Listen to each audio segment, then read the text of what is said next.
Et si ce qui est en train de détruire ton couple, ce n'était pas le manque d'amour, mais le fait d'aimer trop? Et si tout ce que tu fais par amour, t'investir à fond, penser à l'autre avant toi, avoir peur de perdre, vouloir rassurer, contrôler, comprendre, était exactement ce qui étouffe la relation sans que tu t'en rendes compte? Pose-toi cette question, honnêtement. Et si aimer trop ne rapprochait pas, mais repoussait? Dans cette vidéo, on va voir pourquoi l'excès d'amour peut détruire un couple, comment il se transforme en dépendance, contrôle et frustration, et surtout comment le stoïcisme peut t'apprendre à aimer mieux, sans te perdre, sans étouffer l'autre et sans saboter la relation que tu veux préserver. Raison numéro 1, confondre amour et dépendance émotionnelle. C'est comme s'accrocher à une bouée au milieu de l'océan en croyant qu'elle est la terre ferme. Au début, ça rassure, mais à long terme, ça épuise et ça fait couler la relation. Aimer trop, ce n'est pas aimer profondément, c'est avoir besoin de l'autre pour se sentir entier. Quand l'amour devient une dépendance, l'autre n'est plus un partenaire, mais une source de sécurité émotionnelle indispensable. Chaque distance devient une menace, chaque silence devient une alerte, chaque désaccord devient un risque d'abandon. Dans ce schéma, tu n'aimes plus librement, tu t'accroches, tu surveilles, tu surinterprètes, tu réclames des preuves, et sans t'en rendre compte, tu fais porter à l'autre la responsabilité de ton équilibre émotionnel. L'amour cesse d'être un espace de respiration. Il devient une pression constante. Je suis sûr que tu as déjà vécu cette situation. Attendre un message avec anxiété, te sentir mal quand l'autre est moins disponible, avoir l'impression que ton bien-être dépend de son attention. Tu appelles ça de l'amour, mais au fond, c'est de la peur déguisée. Le stoïcisme apporte ici une règle clé. Ne confie jamais à ce qui ne dépend pas de toi le pouvoir de troubler ta paix intérieure. Aimer, oui. Dépendre émotionnellement, non. Plus tu es stable intérieurement, moins tu demandes à l'autre de te sauver. Les recherches en psychologie de l'attachement montrent que la dépendance émotionnelle augmente significativement les conflits et réduit l'attraction, tandis que l'autonomie émotionnelle favorise la sécurité, le désir et la durée du couple. En clair, aimer trop ne détruit pas le couple par excès d'amour, mais par oubli d'un principe stoïcien fondamental. L'amour doit être un choix conscient, jamais une béquille émotionnelle. Raison numéro 2, faire de l'autre la source principale de ton bonheur, c'est comme déposer tout le poids de ta vie émotionnelle sur une seule personne et espérer qu'elle ne vacille jamais.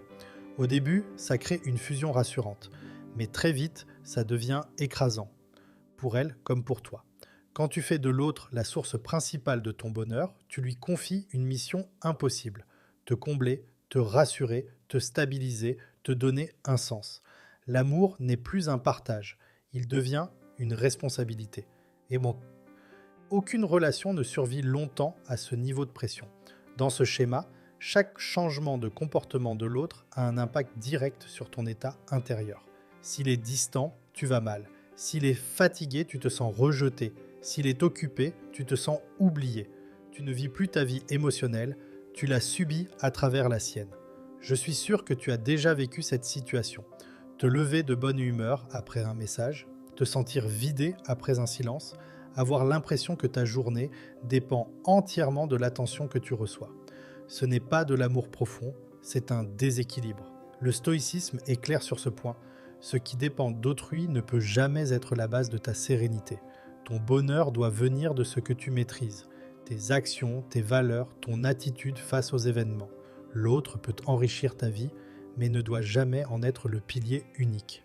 Les études en psychologie relationnelle confirment que les relations où un partenaire est perçu comme la principale source de bonheur présentent plus d'anxiété, de conflits et de ruptures, car la dépendance émotionnelle érode la sécurité et l'attraction. En clair, aimer quelqu'un profondément, ce n'est pas lui demander de te rendre heureux, c'est être heureux en soi, et choisir de partager cette stabilité avec lui. Raison numéro 3, surinvestir affectivement au point de s'oublier. C'est comme verser toute ton eau dans le verre de l'autre jusqu'à te retrouver à sec. Au début, ça donne l'impression d'aimer fort, d'être dévoué, d'être tout pour la relation.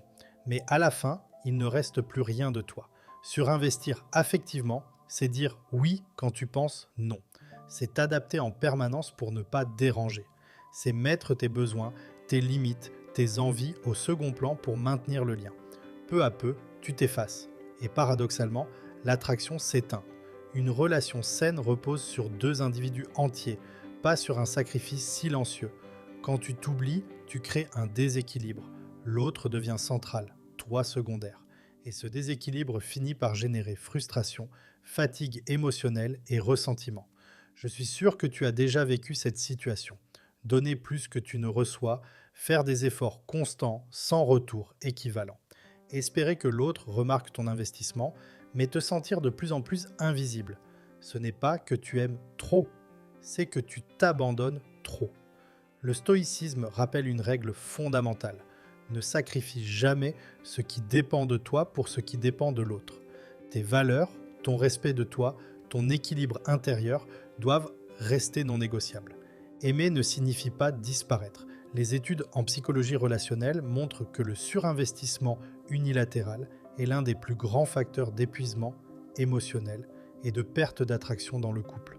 L'amour durable naît de l'équilibre, pas du sacrifice. En clair, aimer trop ne détruit pas le couple par générosité, mais par oubli de soi. Si tu aimes mes vidéos sur le thème de l'amour, je t'invite à aimer cette vidéo et à t'abonner à cette chaîne. Et n'hésite pas à aller voir mes autres vidéos. Raison numéro 4, réagir émotionnellement au lieu de rester maître de soi. C'est comme tenir un volant avec des mains tremblantes. Au moindre virage, la trajectoire devient dangereuse. Quand tu aimes trop, tes émotions prennent le contrôle. Tu réagis à chaud, tu parles sous l'impulsion, tu agis sous la peur et tu regrettes ensuite. Dans le couple, chaque mot, chaque silence, chaque attitude de l'autre déclenche une tempête intérieure. Tu interprètes, tu supposes, tu surréagis. Une remarque devient une attaque, une distance devient un rejet. Un désaccord devient une remise en question du lien. Ce n'est pas l'événement qui détruit la relation, c'est la réaction émotionnelle non maîtrisée. Je suis sûr que tu as déjà vécu cette situation.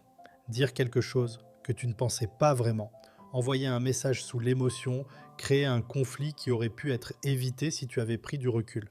Sur le moment, tu te justifies par l'amour, mais au fond, c'est un manque de maîtrise. Le stoïcisme enseigne une règle centrale. Ce n'est pas ce qui arrive qui nous trouble, mais le jugement que nous portons dessus.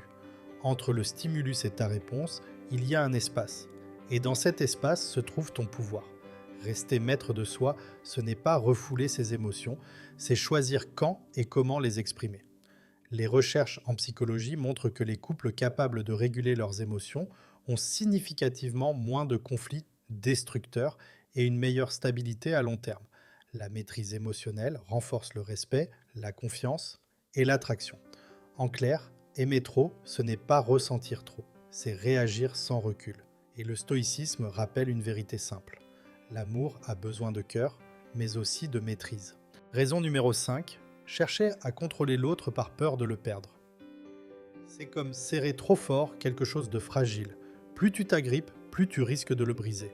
Quand aimer trop se transforme en peur de perdre, le contrôle s'installe là où l'amour devrait laisser respirer. Ce contrôle ne ressemble pas toujours à de la jalousie évidente. Il peut être subtil, vouloir tout savoir, avoir besoin d'être rassuré en permanence, surveiller les comportements, poser des questions déguisées, interpréter chaque détail. Au fond, ce n'est pas de la méfiance, c'est de l'insécurité. Plus tu cherches à contrôler, plus tu envoies un message inconscient. Je ne crois pas que le lien soit assez fort sans surveillance. Et paradoxalement, ce besoin de contrôle étouffe l'autre, crée de la distance et finit par provoquer exactement ce que tu redoutes, l'éloignement. Je suis sûr que tu as déjà vécu cette situation. Avoir peur quand l'autre prend de la distance, te rassurer temporairement en contrôlant, mais ressentir ensuite encore plus d'angoisse. Le contrôle ne calme jamais durablement. Il nourrit la peur. Le stoïcisme est très clair. Tu ne contrôles ni les choix, ni les sentiments, ni les comportements de l'autre. Ce qui dépend de toi, c'est ta manière d'aimer, librement ou par attachement anxieux. L'amour stoïcien choisit la confiance plutôt que la possession. Les études en psychologie relationnelle montrent que le contrôle excessif est l'un des facteurs majeurs de perte d'attraction et de conflit, car il est perçu comme une atteinte à la liberté personnelle. En clair, aimer trop devient destructeur quand l'amour cherche à retenir, alors que l'amour sain accepte le risque de perdre. Raison numéro 6. Avoir des attentes excessives au lieu d'accepter l'incertitude, c'est comme exiger que la mer soit toujours calme avant de décider de naviguer. En amour, vouloir tout prévoir, tout sécuriser, tout garantir, c'est refuser la nature même du lien, l'incertitude. Quand tu aimes trop, tu projettes des attentes élevées et souvent silencieuses, que l'autre te comprenne sans parler, qu'il te rassure constamment, qu'il soit toujours disponible, qu'il réponde exactement à tes besoins émotionnels. Et quand ces attentes ne sont pas comblées, la déception apparaît, même si l'autre n'a rien promis. Je suis sûr que tu as déjà vécu cette situation. Te sentir déçu sans vraiment savoir pourquoi. Ressentir une frustration diffuse, avoir l'impression de donner plus que tu ne reçois, alors que l'autre ne savait même pas ce que tu attendais. Ce n'est pas un manque d'amour, c'est un excès d'attente. Le stoïcisme enseigne une vérité essentielle. Attends peu des choses qui ne dépendent pas de toi. L'amour implique un risque, une part d'inconnu, une absence de contrôle. Plus tu cherches la certitude absolue, plus tu crées de la tension. Accepter l'incertitude, ce n'est pas renoncer à l'amour, c'est l'aimer de manière mature.